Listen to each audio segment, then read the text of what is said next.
Hello and welcome to the NS9 Postgame Show powered by Primanti Brothers. I'm Cody. That's Doug. We've never done a postgame show together, Doug. Well, I'm very excited. In a lost season, I still have things that I can grab onto and say, yay, I've been looking forward to this for 3 years. So quickly, before we get started, let's say welcome to Lucas Purcell, who's became a YouTube member. Lucas, welcome. I'm going to recommend therapy for you because if you're if you're joining, as a fan of this team and this season, I'm a little concerned. But welcome. Thanks for joining. It's great to have you. Thanks to all our other members that are here today. Yes, thank you, Lucas. Welcome to the therapy session. And everybody else, get your hashtag Raisits in. The Pirates won a game, Doug. They won 2-1 against the best team in the AL East. They took the series. I know. Again, it's a lost season, and we just have to find things to grab onto. And today was one of those great games. We get the great outing from Oviedo, and it did not look promising. No, that first at bat was rough. Right. But man, he pitched really well. He bounced back. He was efficient. I'm just such a big fan, and I'm so happy for him. We'll talk about him more as we go on, but I'm excited about him. Kyle Nicholas with two scoreless innings. Kyle Nicholas was one of the big contributors to winning this series. He pitched terrific on Monday night, 2 innings today. Innings we desperately needed, efficiency we desperately needed. So good for him. Yeah, it was just a nice win. Nice win. This is how this team is supposed to win games, right? 2-1. It's their blueprint, it's their plan, and they were able to execute it today. Exactly. And let's get started in the first inning. And in the first inning is where we'll talk about Ryan's lock of the day presented by FanDuel. He bet a no-run first inning. I got to say, it wasn't a bad bet, but he didn't get it because George Springer took our guy Oviedo deep in the first at-bat. But after that, he kind of mellowed out. He struck out Bo Bichette and Alejandro Kirk to get out of that inning. But that first at-bat was a decent slider. I mean, it was a little high that George Springer caught. But what were your reactions? Because Ryan's first reaction to that was, this guy sucks. But that's because he lost the bet. and we should let the people know Ryan was scheduled to be here today instead of me. Yeah. He's saying that he's having some spotty internet, but exactly. We're more of the mind that he just does not want to face the people. Although he should. They should be giving him flowers. They know what to do. Bet against Ryan. It's you know what I'm saying? I mean, he's gonna come in and people are gonna say, thank you. I'm sending my kid to Harvard, so right. No community college for junior now. Thank you, Ryan. But yeah, listen, I mean, he gives up that home run. And the intellectual side of me will say, look, it's George Springer. George Springer's a really good hitter. He's been really hot. Of course, this can happen. But the emotional, the damaged, the PTSD side of me is like, oh, no, here we go again. And I'm rooting for Oviedo, right? Oviedo got traded here. And our big three, in particular, amongst many others, had, immediately like, he's a bullpen arm. After several good starts, he's still a bullpen arm. He's not going to sustain this. And slowly but surely, they came along. And then, the Pirates pitched him and Mitch Keller every other day for the last 2 months of the season because they had no other pitching due to our brilliant general manager. I should add that today is a good day to fire Ben Cherington. There it is. But I mean, he looked really good. And then he got hurt. and we often, and it's one of the things that frustrates me about fan bases of all sports, all teams, is that a guy gets hurt and we just write him off, like, oh, he's never going to be back. We did it with Michael Burrows. We've done it with others, and it looks like he might be back. It's early. It's one start. It's a start against one of the better hitting teams in baseball, and I really like what we saw from him back in 23. He's a big, strong looking kid. He looks like he's got the frame. And I sort of hope when I squint, what I see with him is what we're kind of hoping Keller could be, right? A guy that takes the ball every fifth day, gives you 6, 7 good innings, eats up some innings, does his job. And, today was a nice, indication that might be possible. So look, this team doesn't spend money. We don't, if you can have another pitcher that's kind of cheap, payroll wise, and that can be effective. And as we've seen, I don't care how good your pitchers are, you're not getting through the season with 5 of them, right? You're going to start 10 guys in a season, maybe with openers and whatnot, 11 or 12. So yeah, diving a little deeper into Oviedo's start. Like we said, he bounced back after that first at bat. Had 2 more strikeouts in that inning. He ended up going 5 innings, 6 strikeouts in total, only giving up 2 hits in the 1 earned run on the home run. But I took a look at some of his advanced stats, and his whiffs today, he had aplenty. I believe he had 12 total whiffs, 8 of which coming on that slider that the home run was hit on. He really got it going after that one bad one. Every single slider I saw from there on out looked fantastic. And I think part of that came from Donnie Kelly coming up to him after that first inning and kind of be like, don't give up on it. I can't say that's what he said, but It seemed like that was the nature of the conversation there, was don't give up on it. Like, hey, you come over here, I'm going to let you know you're doing great. Don't let that be a stain on this start. And he didn't. Right. Look, you gave up a solo home run to a multi-time all-star player. Exactly. It's not the biggest sin in the world. It's part of baseball. Solo home runs are okay. It's don't walk 2 guys before them. And he threw 75 pitches, right? So again, if this was not sort of a second start back off injury, that sort of thing, like, obviously he could have gone, under normal circumstances, he could go another inning, so possibly 2, depending on, how effective he is. And so, I mean, again, you got everything you wanted out of him today. Like, we couldn't have dreamed of a better start. He went 5 innings, gave up 1 run, and looked really, really good. This was not against a Pirates type lineup, right? This was against a really good lineup. No Vlad, but they got a bunch of guys. DiNardo, I pointed out yesterday, everybody on that team is over 720 just about. So they can hit, and they've got depth to their lineup. They know how to hit. They know how to situationally hit. They've got power. So this well done, Johan Oviedo. Welcome back. Can't wait to see your next start. Exactly. Yeah, you and I both, Doug, we have the same opinion on Oviedo. I love the dude. He's one of those guys. You said it, that like he got injured, he had the injury, but you like those guys. You like the Mike Burrows types, the guys that come back because we forgot about them because they got hurt, and they come back with a fire, and they come back so great. And both of those guys so far this year have done that. Moving on to the second half of the first. 2 straight strikeouts from Ronnie Simon and Nick Gonzalez. A really tough day for Nick Gonzalez. But after that, August, Brian Reynolds shows up and gets his 29th double of the season. He's top 10 in doubles, which shocked me when Greg Brown said that. And I think this ties his career high in doubles for a season. Wow. I mean, again, this has been right. That I'm I'm shocked by that as well, because it's been a terrible season. Now, DiNardo pointed out to me yesterday, like, since the All-Star break, he's been pretty good. And it hasn't seemed that way because he's had a lot of 0 for 4, 3 strikeout games in that stuff. But he's there has been a lot of doubles lately. And again, it's so hard to sort of enjoy what he's doing just on how just miserable this season has been. But we want him to finish strong. We want to feel good about him going into next year. He's one of our higher paid players. He's one of our better players. And he is someone the Pirates will not succeed if Brian Reynolds, is not himself. This is a little comforting. It makes me feel a little better. And then what? Harwitz follows with a walk. Yep. And then Tommy Pham, the best hitter in baseball since June 22nd or something like that. My goodness. Tommy Pham stood on business with that double. He was so hyped to get that double and score 2 runs. The only 2 runs for the Buccos today.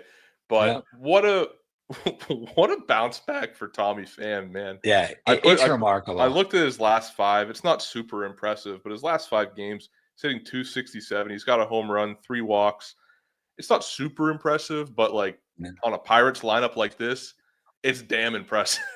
Yeah. I mean, again, perspective, and it's all relative, I suppose. But yeah, he's hitting .263 with a 708 OPS. I think that was his 13th double. He's one of our better hitters. Now it's a crying shame that in the 6th year of a rebuild, that Tommy Pham, who was 0 for 243, to start this season and could not see, is now one of the better hitters on the team. I mean, that again is an indictment of Ben Cherington, and today is a good day to fire Ben Cherington. So, but we're Pirate fans. We're desperate for any kind of offense, and this guy's at least being average, right? He's at least being average.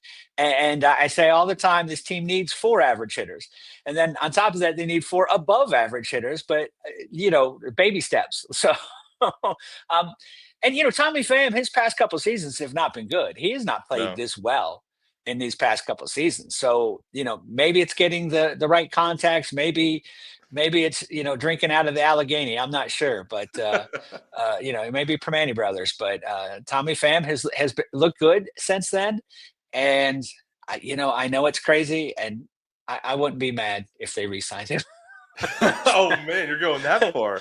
Well, I'm thinking in Pirate world, and again, this is based on stuff that Ben Cherington said, but it seems that by moving Triolo to shortstop, they're going to go out and try to get a third baseman next year, right? So that if they're spending money on a third baseman, they're not spending money on a left fielder. They're just not. They're gonna, they're gonna run some dudes out there, and it might as well be Tommy Pham as above some of these other guys that we've been trying. So well, so you get in context, right? Right. But at the same time, in Ben Cherington world, he doesn't do anything that does make sense. Like Carlos Santana, what was that, 2 years ago now, thought he was coming back, and they never even contacted him to get a new contract wanted to come back. Right. He was ready to come back and be a leader for this team. He played well for us, well enough for a Pirates team, Right. And then he was a very important guy in the clubhouse. He won a Gold Glove.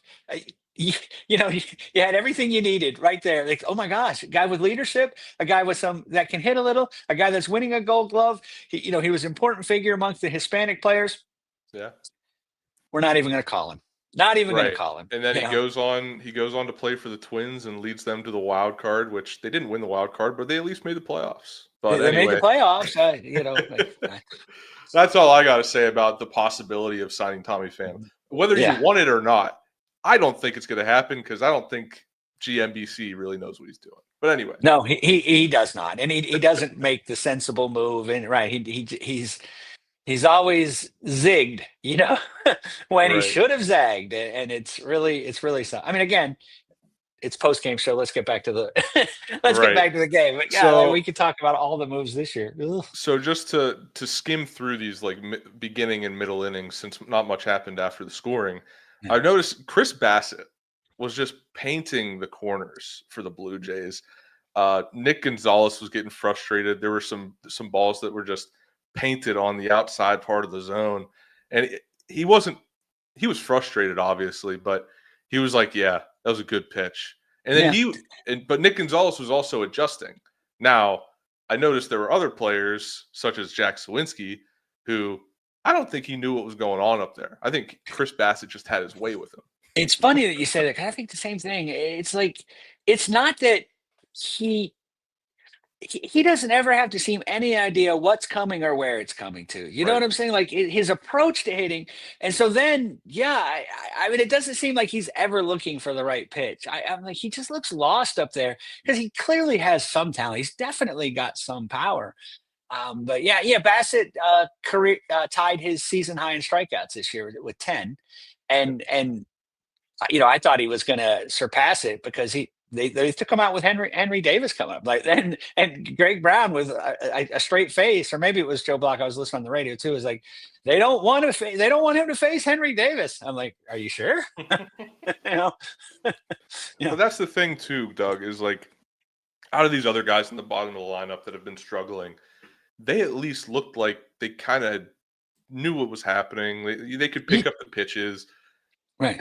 And I don't mean to just rain on Jack Suwinski, but it's noticeable. It's noticeable that he just kind of doesn't know what's going on. Hopefully he can figure that out, because I think, unfortunately, we're stuck with him. Yeah, I mean, well, golly, because I mean, he's hitting 133 for a reason. It's not a fluke. It's not, oh, his BABIP is just spectacular. He's just had bad luck. He hadn't had bad luck. He stunk. I mean, he's been terrible. He does not look like a Major League Baseball player. And it's unfortunate. He seems to be a great kid, a hard worker, Right. Very earnest, just like everybody. Of course, he wants to do well, right? He wants to succeed. He wants to make money, blah, blah, blah, blah, blah. He doesn't seem to be able to.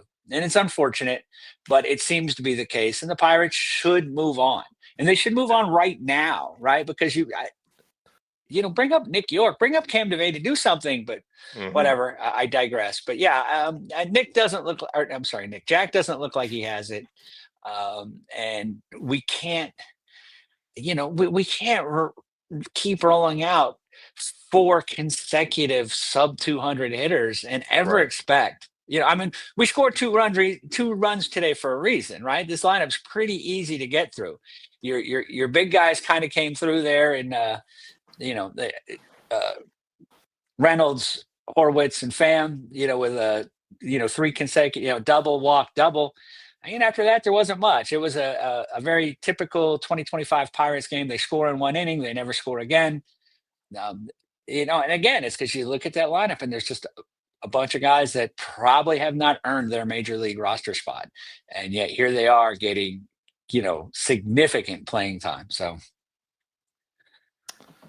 Yeah, it's frustrating, but yeah, it just really seems like the other two, in Triolo and Davis, when I say that, that's who I mean. They seem to be developing and getting it. And like Triolo, he had one at bat where he swung at a slider. It was a great slider, but he swung at it and he screamed an expletive that you could hear on the air. But he knew it was a good pitch, but he was like, I had to swing. Yeah, he does a little better, and this is his time of year. He's the past 2, Septembers, he's been pretty good. I was talking with someone about Henry Davis the other day, and I'm like, I think he just has to be better. Like, I don't think he can be any worse. He may have been robbed of a hit today. I thought he was safe, I mean, he's another one. Again, it seems like he's got a pretty good approach, and it just, and it's not bad luck, right? I mean, it's not bad luck. He's not getting the job done, but man, he busted out of the box every single time. He's working hard, and so does Jack Suwinski. I don't want to make it like Jack Suwinski's not giving best effort or anything, but no. Yeah, I mean, I get the feeling that Henry's our catcher next year, or at least catching, a good amount of the games. And, if that's the case, just 220, 12 home runs. That's all I'm asking for. Yeah, I mean, in my opinion, I do feel like Henry Davis, he's bound to break out. I think it's been talked about in recent days. I feel like it was talked about a little bit on Bucko Brew with the 2 guys, with Jim and DiNardo, that like Henry Davis he was a little bit rushed, right? He was the 1-1 pick. He was expected to make a difference fast. And maybe they pushed him too fast. Maybe they didn't. But he was also tearing up AAA pitching. So it's like, what do you do? Right. But I think he's a guy that maybe it's just going to take a little extra time in Major League Baseball for him to figure it out. Because you see glimpses of it. I mean, he gets hard hit balls. He gets unlucky. He just needs to figure something out. I don't know what it is he needs to figure out. I don't take get some solace in the fact that he's a catcher, and he's clearly worked very hard at becoming a better catcher. Right. And that, maybe this is the off season that, while still continuing on that aspect of his game, he can put a little more time and effort into the hitting,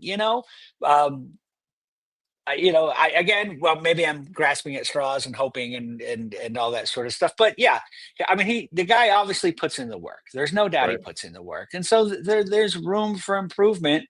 And I think we've all come to terms with that. He's not going to be Mike Trout, right? Right. He's not going to be Mike, Buster Posey or Mike Piazza or anything like that.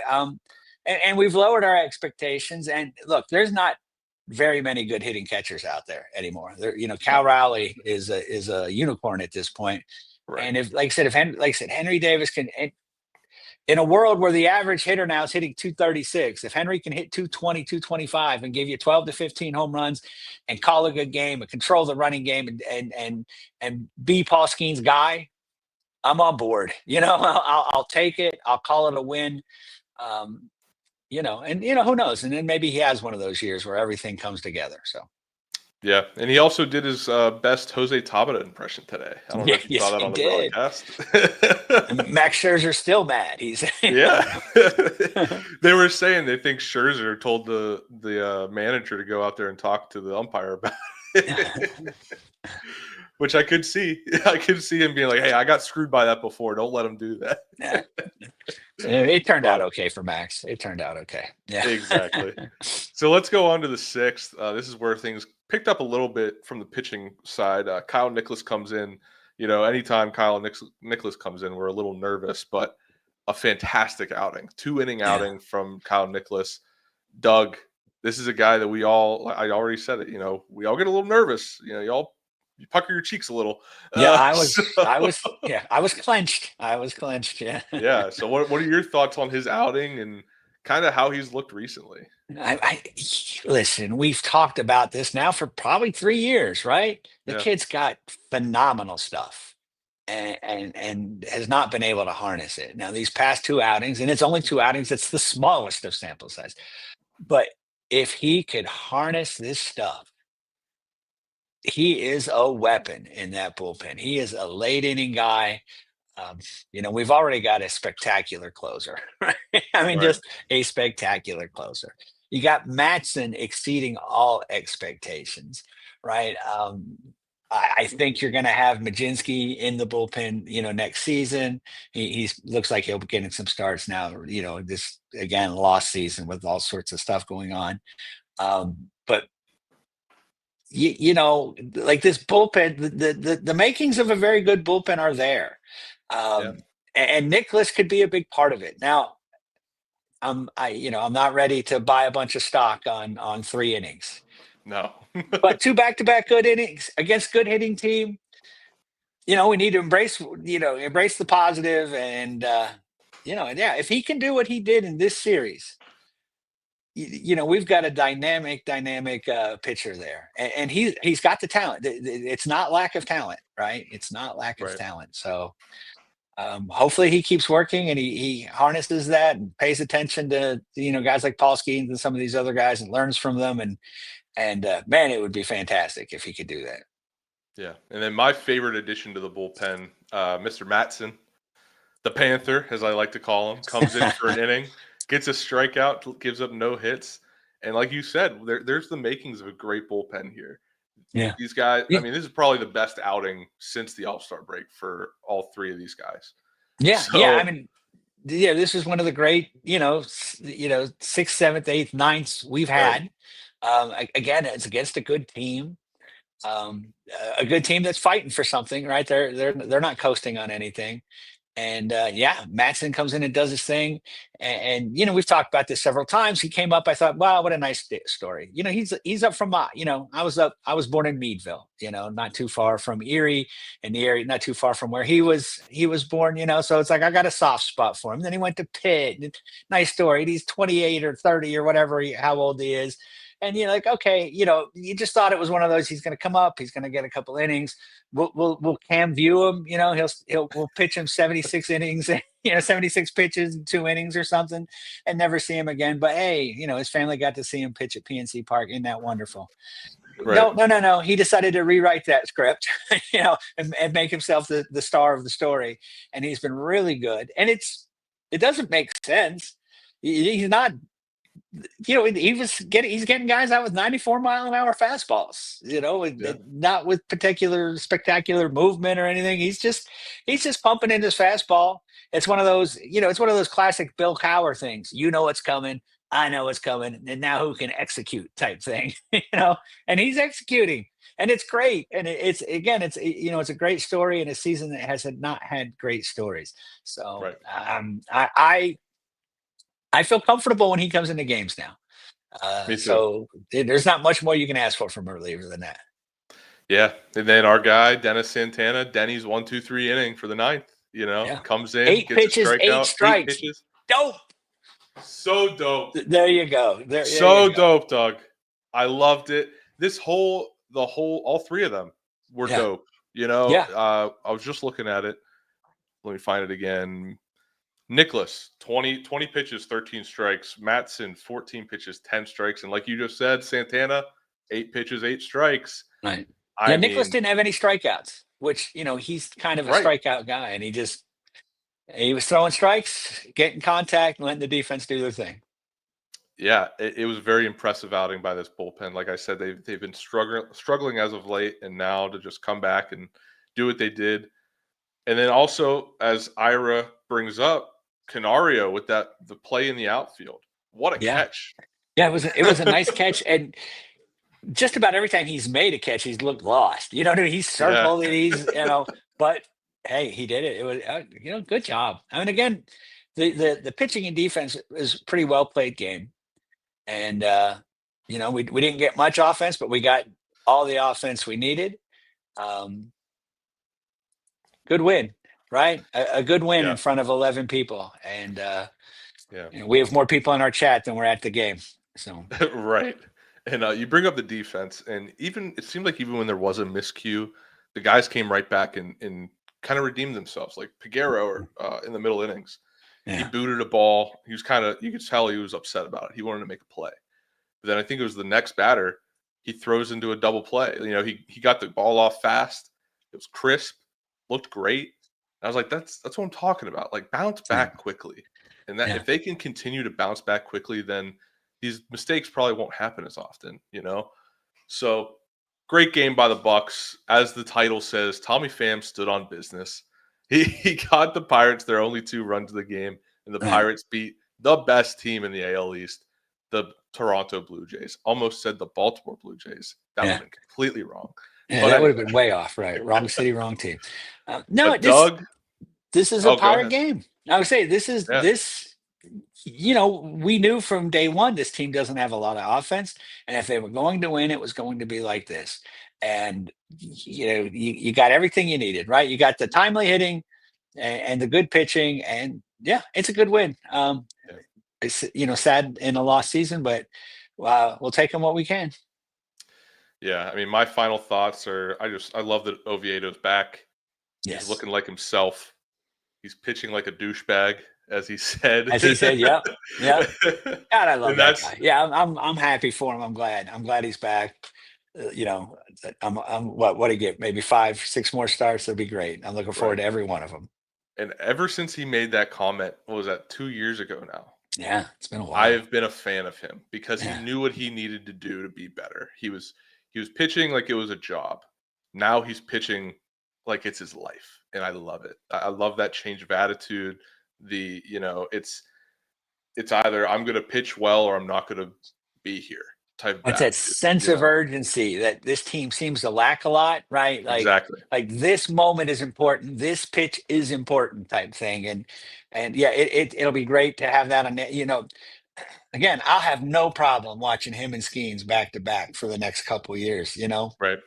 You can throw in your Bubbas and Burrows and Ashcrafts and all that stuff. But if you got those 2 guys out front, I really like. The looks of this pitching staff is something we're always going to, and if they keep doing it, keep coming through, I can squint and hope, Yeah.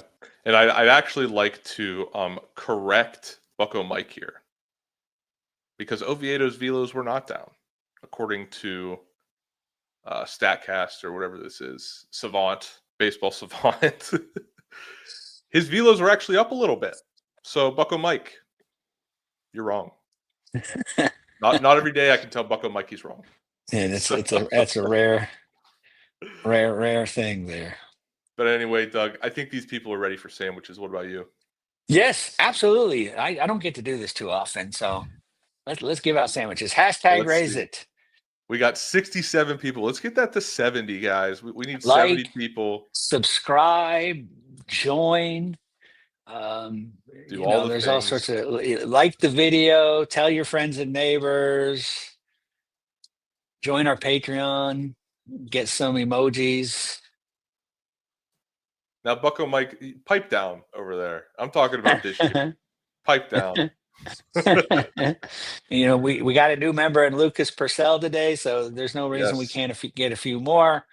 I think we've run stale here, Doug. I think we got to just go with it. I've vamped as much as I can, so I know. All right, let her rip. Good luck, everybody.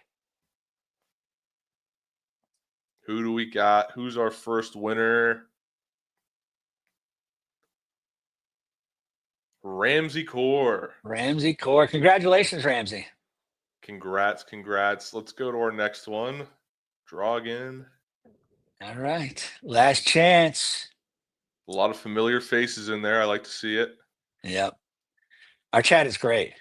Bum Trickster. Congratulations. I haven't seen that name before, but if you've won before, you know how to get a hold of us. But if you haven't, go ahead, reach out. We are on Twitter, Instagram, Facebook. You can email us at northshore9@gmail.com. Just make sure you get a hold of us wherever you feel is most appropriate for you. Yeah, and remember, there's no game tomorrow, so Ryan will not have a FanDuel lock of the day, but he will Friday. God. He will. Well, I don't know. It has been a surefire money-making operation. It's just on how you, sure. So fade Ryan on Friday, and again, put your kids through Ivy League schools. So I wonder if Ryan gets a bonus for being wrong. He's making the sports book so much money. Ben Charrington does. So why not Ryan? Exactly. Why not Ryan? All right, folks. Well, thank you for joining us. You will see the big three, as Doug likes to call them, tomorrow night. Or not the big three. Jim is out of town. So it'll be DiNardo and Tyler. I think they're trying to line up a guest. Not sure who it is yet. The first guest we wanted backed out because apparently the Steelers are more important than the Pirates. Whatever. Oh, come on. Get your priorities, people. Get your priorities. Right. But anyway, NS9 Live will be tomorrow night around 9-ish, as they like to put it. And that's the next time. Emphasis we'll on live. the ish. Yeah, emphasis on the ish. Emphasis on the ish. But anyway, folks, thank you for joining us, and we will see you next time. Thanks, guys. Let's go Bucs. All right, that wraps up this episode of North Shore 9. Thanks so much for tuning in. Whether you're listening on the podcast or catching us on YouTube, if you enjoyed the show, please give this video a thumbs up and don't forget to hit that subscribe button if you haven't already. It really helps us grow. And if you're listening on the podcast, a quick review goes a long way in helping others find the show. Plus, be sure to tell a friend about us. There's always room for more here in the NS9 community. And for those looking to support us a little more, consider joining our Patreon, become an MVP member, and get exclusive perks while helping us continue to bring you more of the Pirates content you love. Thanks again for all your support, and let's go Bucs.